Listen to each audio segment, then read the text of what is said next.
Ayun, ito, squat naman. Part 3 to sa day 8 ko challenge. Ito naman ang goal ko, 1,000 squat. Tinrim ko lang yan. Pinagputol-putol ko para hindi naman nakakasawa panoorin.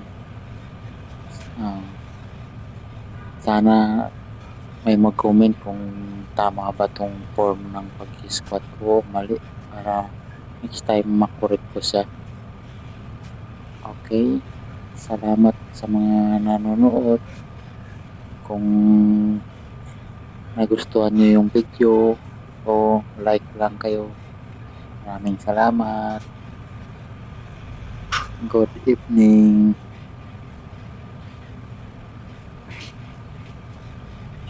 Pagod ako dyan, masakit sa tuhod, pero sige.